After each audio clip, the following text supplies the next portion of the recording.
La ciencia ficción es un género cinematográfico capaz de proyectar cosas increíbles en un producto audiovisual. Tanto es así que desde que tengo uso de memoria ha sido mi tipo favorito de cine. Además, los efectos especiales artesanales que se usaban antaño eran de tal ingenio y trabajo duro que creaban una fascinación espectacular en mí cuando los veía siendo un infante. Al llegar la era de lo digital, las posibilidades se multiplicaron y los costos económicos se redujeron. Hasta la fecha se han hecho un sinfín de obras que han captado mi atención y se han ganado mi admiración sin lugar a dudas. Pero si ha habido una que lo ha hecho con especial fijación, que fue una mezcla increíble entre lo artesanal y lo digital en un momento donde el CGI era bastante precoz incluso para los grandes estudios y donde no solo la acción y los momentos épicos sucedían a raudales, sino que encontramos una historia que nos dejaba patidifusos y tocaba un poco el corazón, esa película, sin lugar a dudas, es Terminator 2. Judgment Day.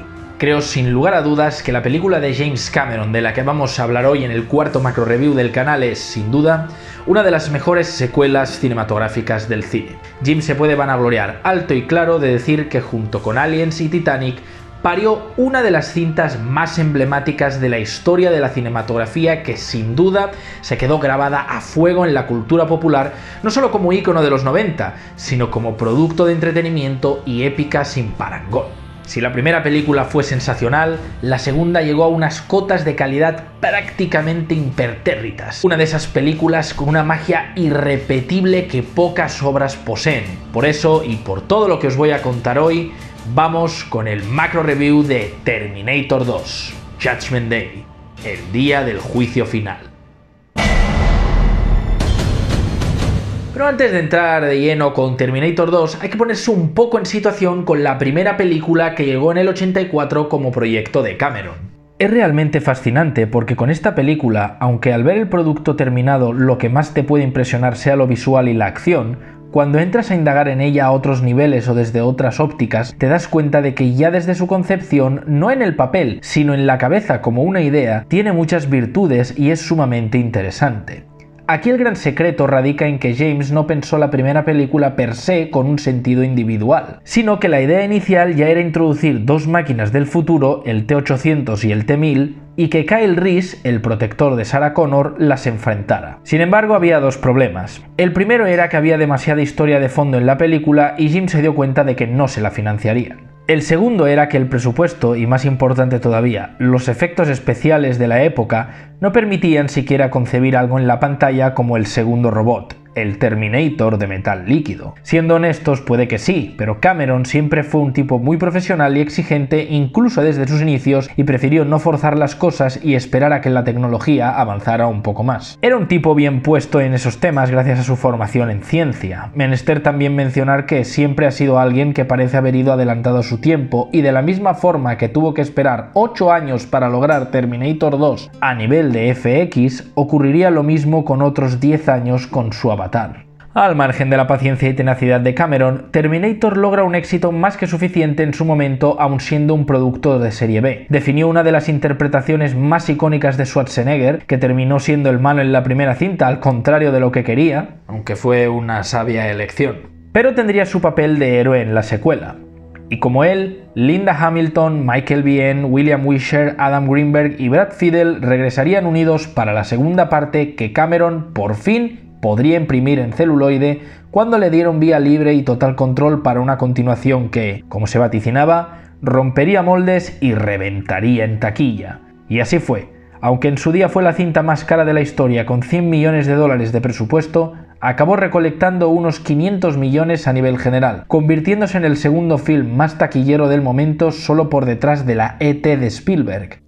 De regalito 6 nominaciones, llevándose 4 premios de la Academia. Ni falta hace decir que James Cameron fue desde ese momento todo un Midas de Hollywood y aún le faltaría crear la cinta más taquillera de la historia años después con Titanic. Y después romper su propio récord en 2009 con su Avatar. Vamos, que este señor es como el del chiste que corre alrededor de la farola en círculos tan rápido que se la mete a sí mismo. Pero volviendo al tema. Siendo honestos, como toda gran película, Terminator 2 tiene un montón de aspectos, curiosidades y datos que son sorprendentes, así que no me queda más que decir: ven conmigo si los quieres saber. Hay varios aspectos que hacen de esta película algo muy atrayente a nivel de fotografía. De hecho, es en esta cinta donde podemos ver casi por primera vez el aspecto noventero cinematográfico como tal. Cameron sabía muy bien lo que hacía tras haber estado involucrado en otros 3 proyectos oscuros y de completa ambientación sci-fi. Tanto la primera Terminator, Aliens y Abyss, a su modo, contenían ingredientes que James empleó de forma mejorada en su secuela. Los tonos oscuros impregnan casi todo el film con pocas excepciones. El 70% de la película ocurre de noche y las vestimentas de los personajes, salvo en el centro de salud mental donde está Sarah, son oscuras. Sin dudas, el negro fue el color de esa década. Para crear efectos curiosos en el movimiento, a veces se grababa a 36 frames, ligeramente inferior a lo habitual, para por ejemplo darle una sensación más mecánica y letal al andar del T-1000 en algunas tomas. En otros momentos, como en los créditos de apertura, se grabó a 300 frames por segundo con una cámara photosonic especial para poder apreciar mejor esas llamas, que era fuego real en un entorno cerrado y controlado, con paredes pintadas de tonos rojos y anaranjados para acentuar la potencia de las llamas afectando a los elementos en el set. Se utilizó además tecnología de control de iluminación muy precisa para sobreexponer las tomas y así lograr que el fuego se pudiera apreciar correctamente en el perímetro. Una muestra de lo profesional y programado que fue Cameron con estos detalles. A nivel de planos, cero quejas. Adam Greenberg supo controlar los enfoques y ángulos a la perfección para transmitir lo que sea, donde sea y cuando sea. Por ejemplo, en esta secuencia donde John habla con el T-800, donde se utilizó una iluminación particular para dejar esas sombras que le dan un aspecto menos humano a Arnold. Y se usan planos contrapicados para hacerlo ver mucho más intimidante, en contraste con otros planos al final de la cinta. Una cosa que siempre ha defendido Cameron a nivel visual es que no le gusta la cámara lenta para la acción, sino para el suspense.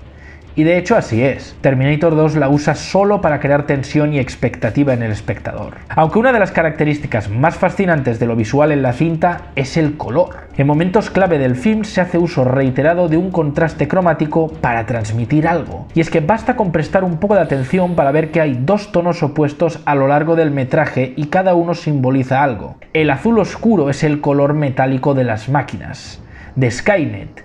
El color naranja es el color del fuego, del calor y de lo vivo, por lo tanto, de los humanos. Podemos ver cómo en las escenas en el edificio de Cyberdyne se hizo un diseño interior muy metalizado, simbolizando la terrorífica raza que estaba por venir, y se emplean dichos tonos azules en constante para transmitir la sensación de peligro. Posteriormente, en la fábrica, cuando el T-800 y el T-1000 pelean, se puede ver una clara exposición simultánea de ambos tonos. Cuando el T-1000 es derrotado, los tonos azules desaparecen. La iluminación en la cinta también es de un nivel altísimo. Agua usada en el suelo de los exteriores para crear reflejos de luz creativos, la luz exterior expuesta en la superficie del hospital mental para iluminar el pasillo de forma única, la exposición lumínica tras objetos como en el derribe del camión en la persecución final, o el haz de luz en cierta sobreexposición con el combate entre los Terminators al final, dándole un toque épico celestial a la lucha entre bien y mal. Otros efectos en la iluminación llamativos usados por Greenberg son en la escena eliminada del sueño de Sarah, con esa luz intensa externa dando a entender el descenso de un ángel, Reese, o en otra escena eliminada cuando examinan al T-800, donde el contraste de luz y sombra en el rostro de la madre de John reflejan su psique fragmentada entre el bien y el mal.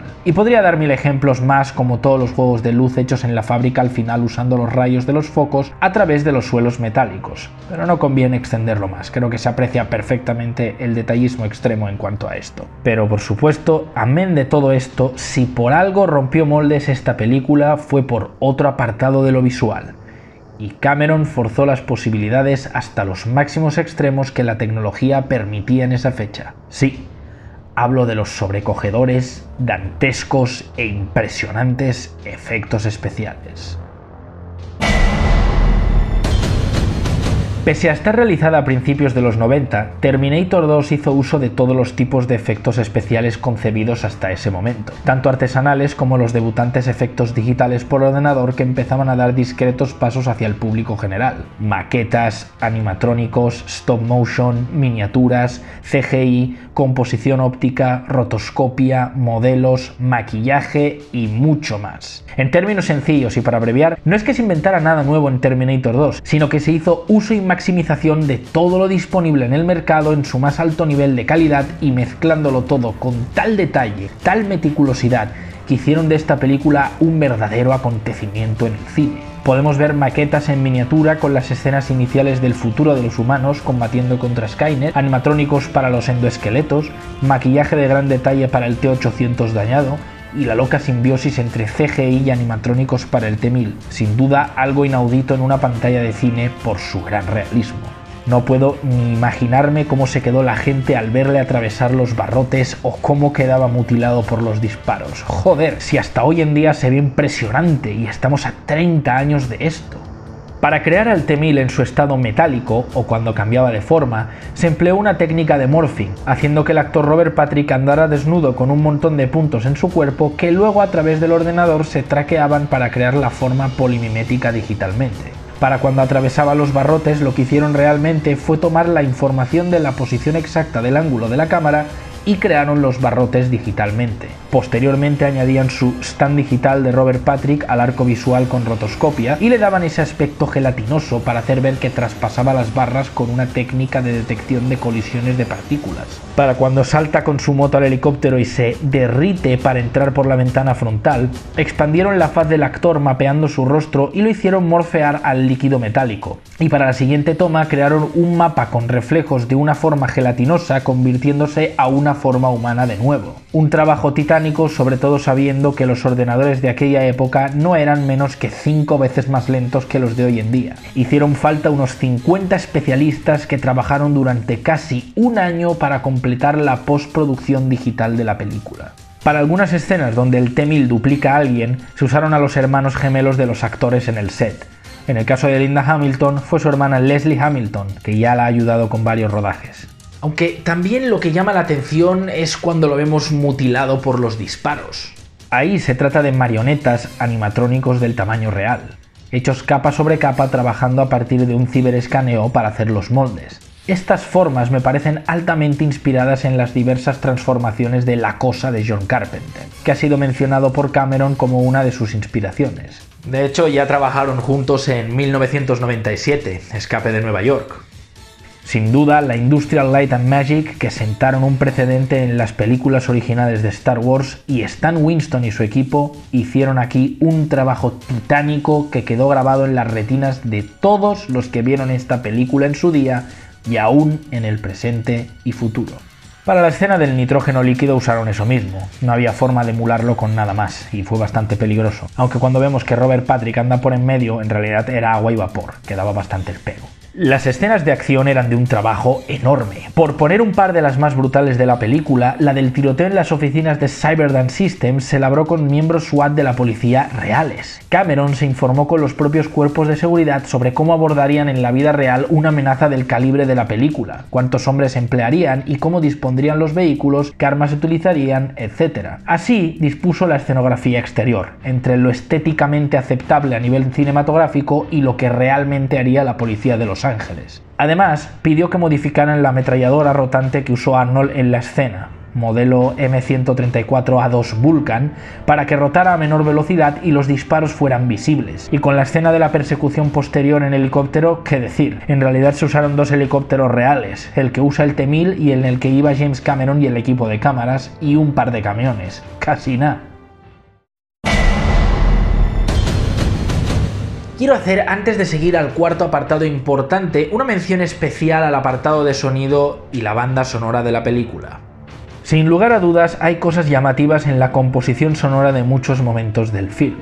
Algunos directamente pasaron a formar parte de la propia imaginería del cine hasta el día de hoy. Muchos elementos del apartado de sonido fueron estudiados con lupa para que ayudaran a portrayar el aspecto apocalíptico y de tensión de la cinta en muchos momentos. Los sonidos metálicos de los juegos de niños en el parque que crean una especie de melodía, los propios niños riendo felices, como un eco de contraste ante el terror que aguarda a la humanidad, los sonidos de impacto de bala o de las transformaciones del T-1000, las alteraciones de algunos disparos de armas como la minigun del T-800 para que sonara más limpio, o la icónica escopeta modelo 1887, cuyo disparo fue grabado en un cañón estadounidense para que adquiriera ese eco característico. Pero sin duda la verdadera magia está en la banda sonora de Brad Fiedel. Tras hacer su trabajo en la primera cinta donde creó su emblemático tema principal, regresó para hacer una versión 2.0 del tema más austera, sin los sintetizadores, pero de gran impacto, aunque en algunos aspectos me gusta más la de la primera. Y se ocupó del resto de composiciones. No es que sea un score exageradamente bueno, ya que en muchos momentos de la película hay silencio ambiental, una técnica muy utilizada por Cameron para generar tensión, o simplemente se implementa una melodía muy discreta para conducir la acción de forma ligera, pero aún así es de aplaudir cómo gran parte de la instrumentalización está realizada con elementos metálicos para darle ese toque cibernético industrial, que es lo que identifica al T-800 protagonista y da una aura futurista a la obra muy llamativa. Pero bueno, siendo honestos, hay algo sobre lo que recuerda o comenta la gente sobre esta película que siempre me ha molestado. O más que molestarme, me ha dolido un poco, y es que se habla y refiere mucho a esta cinta como producto de entretenimiento, espectáculo y acción, como si su historia no contara nada relevante o no tuviera tanto peso como el show visual que la complementa. Y es que si algo para mí le da esa grandeza especial a las dos primeras Terminator, es el mensaje que deja, la advertencia que nos lanza y la enseñanza que pregona. La historia que cuenta Terminator y cómo son y cambian sus personajes es, con toda honestidad, uno de los mayores ejemplos de storytelling que hay en el cine. Acompañadme con el último, pero no menos importante, apartado del vídeo con el trabajo de guión. ¿Sabéis? Siempre me ha sorprendido para bien cómo se construyó esta secuela. Quiero decir, hubo una película donde un robot y un soldado del futuro son enviados a los 80 para matar y proteger, respectivamente, a la madre del que será el salvador de la humanidad en una guerra decisiva entre creador y creación en el 2029.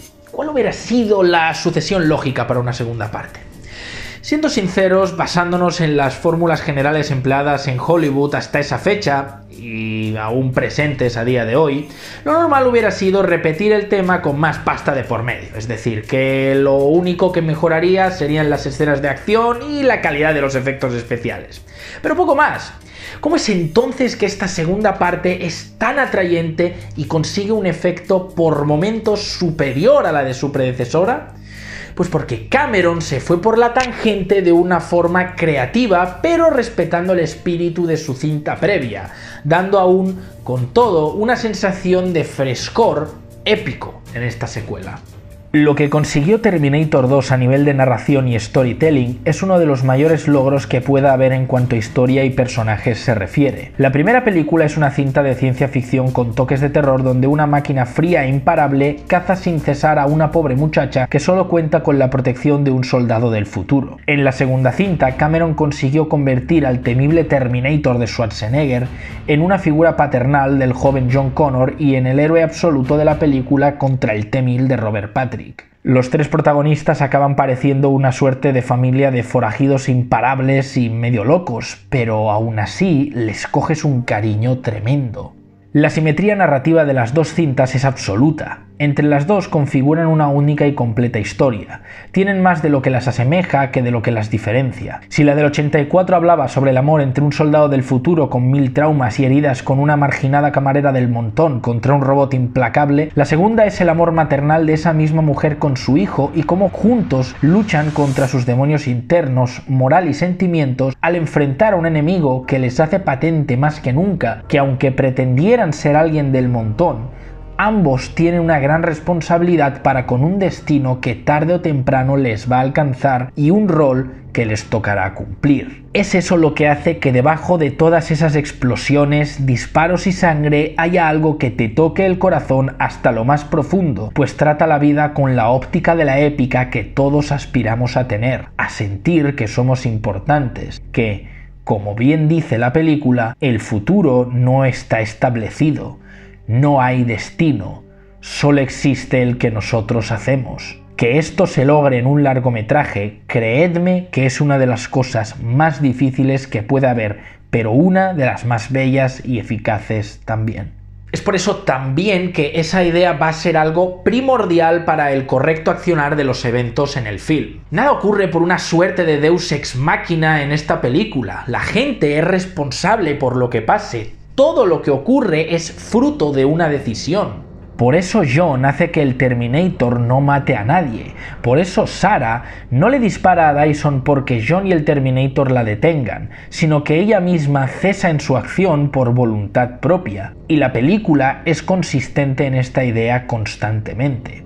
Hay otro motivo marcado en la cinta y es que a Cameron nunca le ha gustado la idea de niños disparando o siquiera empuñando armas. Por eso, aparte de medio criticar el concepto con la escena de los niños jugando con pistolas, si os fijáis, John no sujeta un arma en toda la cinta, ni siquiera para recargarla. Cuando ha de llevar munición, solo lleva los cargadores. Esto también está hecho para transmitir la idea de que John Connor ya desde joven es un líder más cerebral y no tanto de potencia de fuego, que es como los líderes más poderosos son. También cuidó que el T-800 de Schwarzenegger esta vez no matara a nadie en la película. Fue complicado, pero se las arregló muy bien para que solo diera unas cuantas hostias ricas y si acaso hiriera a algunos individuos, y así no traicionar la filosofía de John. Las máquinas son los villanos porque matan a quien haga falta para cumplir sus objetivos. El fin justifica los medios. Pero los humanos han de ser los buenos, pues John no apoya asesinar a otras personas aún se interpongan en su camino para lograr su cometido, que paradójicamente no es otro que salvar a toda la humanidad. Sin embargo, estos son conceptos más generales. A la hora de abordar la cinta, se barajaron varias hipótesis de cómo conducir la obra. Una idea primeriza era que Schwarzenegger hiciera tanto del T-800 como del T-1000, pero se descartó añadiendo a Robert Patrick como el malo. Gran acierto, ya que el temor que inflige el T-1000, a diferencia del T-800, no es por su tamaño o robustez, sino por su capacidad de transformación y de crear armas punzantes. Es por eso también que el momento del T-1000 surgiendo de las llamas fue la primera imagen que tuvo Cameron de la película. De la misma forma, lo fue en la anterior cinta con el endoesqueleto del T-800 saliendo del fuego. De todas formas, aunque no se pudo evitar que se supiera desde un comienzo que Schwarzenegger iba a ser el bueno, si nos quitamos la ya tan extendida idea de la cabeza, podremos apreciar que la cinta está diseñada para que no sepamos cuál de los dos Terminators es el bueno y cuál es el malo hasta el minuto 30, con el momento al suelo. Ya que realmente el T-800 no pestañeó en partirles la jeta a los moteros en el bar y el T-1000 ni siquiera vimos que matara al policía con uno de sus cuchillos, solo parece que le golpee y habla de forma muy genuina a los padres adoptivos de John, llevando la ropa de la figura del orden. Cameron también decidió mostrar al John Connor adulto del futuro al inicio de la película porque le gustaba a nivel de narrativa que el espectador visionara un personaje por primera vez tal como se había descrito antes. Esta técnica fue reutilizada por Cameron en Titanic años después y son verdaderos íconos de esa cinta. Una brillante muestra de que es un riguroso director y sabe utilizar correctamente los métodos que son más eficaces a nivel de narración en sus films. Sin duda lo más bonito de la cinta con sus personajes es la relación entre John Connor y el T-800. Había que poner al espectador en la tesitura no solo de que el personaje de Arnold era el bueno, sino que lo quisiera. El gran reto para Cameron no fueron los efectos especiales, la acción y demás, sino hacer que la gente sintiera lástima por el Terminator al final de la obra. John sabe por su yo futuro que matar está mal. No puede explicar por qué. Por eso cuando el Terminator le pregunta solo puede decir: porque no puedes, ¿de acuerdo? Y no entra en cábalas filosóficas. El hándicap aquí es que en el devenir de la historia la máquina se va volviendo más humana y el humano más máquina, visto en el personaje de Sarah Connor cuando piensa en asesinar a Dyson o en el propio John Connor del futuro al principio, que mueve su cabeza y su mirada como el Terminator de la primera película, escaneando su entorno. Y es por eso que esta película tiene esa profundidad que muy pocas películas de acción pueden tener. El T-1000 es eso, una máquina.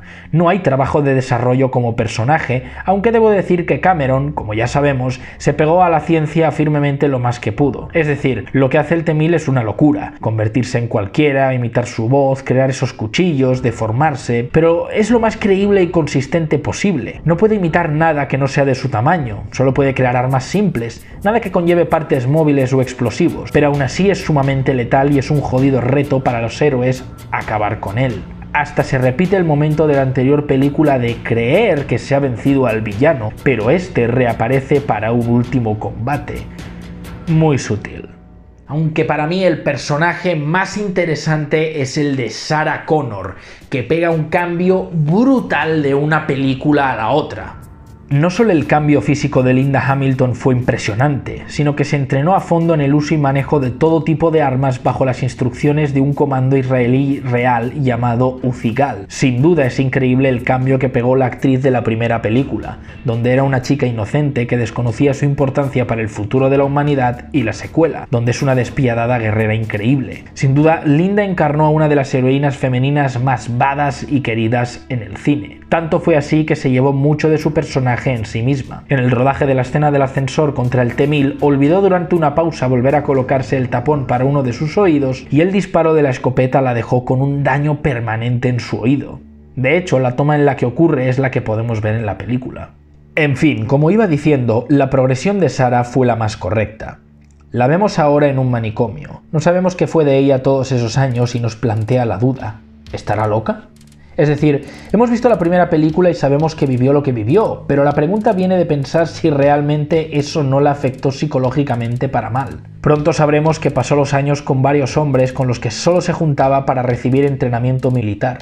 No amaba a ninguno, ella solo pudo amar a Kyle, pero lo hacía por vivir constantemente con el miedo y la paranoia de la amenaza del futuro viniendo por ella. Y esto conecta con otro punto muy interesante de la película: el miedo que James Cameron siempre ha tenido y que plasmó en esta secuela por las bombas nucleares. De hecho, la película abre con esa imagen de los caballitos en llamas simbolizando los 4 jinetes del apocalipsis. Las escenas de las pesadillas de Sarah reflejan ese miedo interno. Millones de vidas borradas de la faz de la Tierra en cuestión de segundos sin tener siquiera la posibilidad de gritar. Sarah revive constantemente la imagen del parque de niños siendo arrasado por la hecatombe nuclear. Y señores, es sin duda una de las secuencias más terribles y pesadillescas que he podido ver en una cinta en toda mi vida. De hecho, fue tal el nivel de detallismo que logró Cameron que tiempo después del estreno recibió una carta de un laboratorio nuclear felicitándole por lo preciso y bien recreado que estaba hecho el momento de la devastación durante el impacto. Absolutamente escalofriante. Y es ahí donde el camino de Sarah se enlaza con la anterior película. Y es que realmente no es una heroína, solo una persona que ha sido puesta bajo tal presión, ha pasado por tal infierno que ha quedado como una versión rota de sí misma, pero a la vez muy endurecida. Sarah sacrificó su vida y a sí misma por la causa que se le encomendó, por la guerra. Ya no es una madre exactamente para John, pero obviamente le quiere y hará lo que haga falta para protegerlo. Reese en la primera película era el hombre que la convertía en la guerrera que necesitaba ser. Ahora es irónicamente una máquina la que libera su alma, mostrándole lo que significa la vida con su autosacrificio por John. Sin dudas, el T-800 y su papel en la cinta fueron lícitos para mostrar esa humanización. Esa máquina fría y sin sentimientos, como tristemente piensa Sarah en un momento, es la mejor opción de padre para el chico. El Terminator jamás se detendría. Jamás le abandonaría. Y jamás le haría daño. Ni le gritaría o se emborracharía y le pegaría. Ni diría que estaba demasiado ocupado para pasar un rato con él.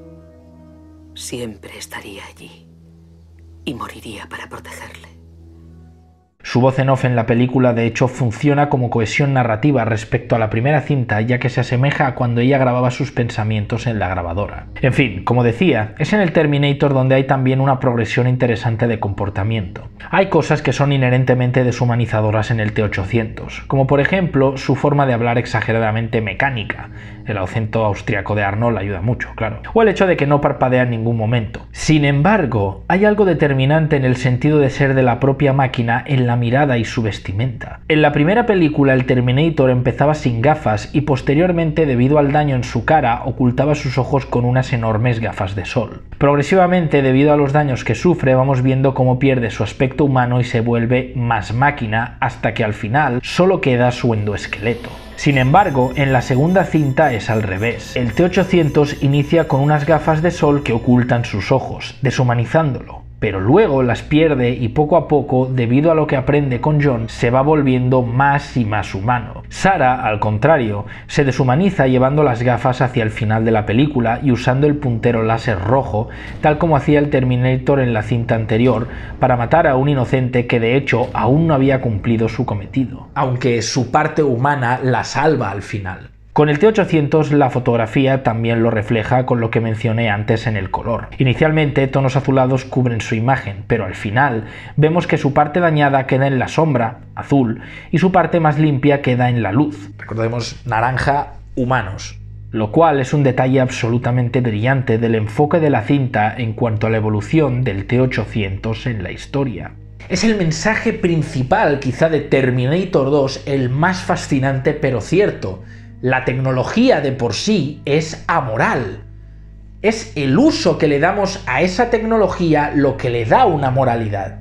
El Terminator esencialmente es un arma, pero puede ser utilizada para destruir o para proteger, y así es con toda la tecnología. Por eso John es paradójicamente una figura paterna para el T-800 tanto como el T-800 lo es para él. Y esa es la magia de Terminator 2. James Cameron siempre afirmó que sintió las dos partes de Terminator como las mitades de un todo, de una misma historia. Lo curioso es que él no concebía al 100% estas como el thriller retrofuturista noir con el que solemos asociar estas producciones, sino que bien al contrario, para él siempre se trató de aquello emocional que nos hace humanos, venciendo sobre la aparente perfección insensible y cernícola de las máquinas. Los mismos temas se retuercen y mezclan en las dos películas de Terminator. El amor entre Sarah Connor y Kyle Reese es como la luz de una vela ardiendo en la oscuridad de un mundo condenado a su destrucción. Y en la segunda, el fruto de ese amor, el joven John Connor, el salvador de la humanidad que enseña el valor de la vida a una fría máquina incapaz de sentir. La redención del Terminator al final cierra ese ciclo, cuando la máquina se convierte en algo más humano y aprende sobre el dolor y la alegría, y por lo tanto del significado de la vida, aunque tenga que renunciar a la suya para completarlo. La idea de matar al héroe al final de la película es un gran tabú en Hollywood. No suele funcionar bien en la audiencia, pues la deja insatisfecha. Sin embargo, la elección en Terminator 2 fue muy sabia, ya que se logró cerrar bien la trama y darle un toque dramático muy emotivo. El Terminator no se puede quedar porque, como le dice a John, ya entiende por qué lloramos. Pero es algo que yo nunca podré hacer. Como diciéndole que él sigue siendo eso, una máquina, y jamás podrá ser ese padre que él busca en el robot. Y así, con Sarah pulsando un botón para acabar con el robot como en la primera película, termina una de las obras más brillantes que ha dado el cine.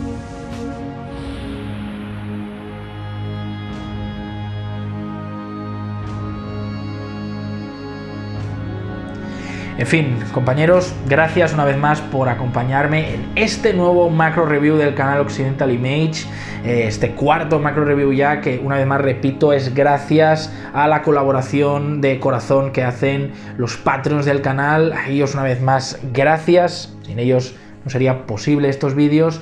Y me despido una vez más recordándoos que si os gusta este tipo de vídeos, os gustaría aportar al canal a que este tipo de vídeos se siguieran realizando y otros más que voy a estar preparando en un futuro, podéis pasaros por el Patreon a echar un cable, ¿de acuerdo? Así que nos vemos en el del mes que viene.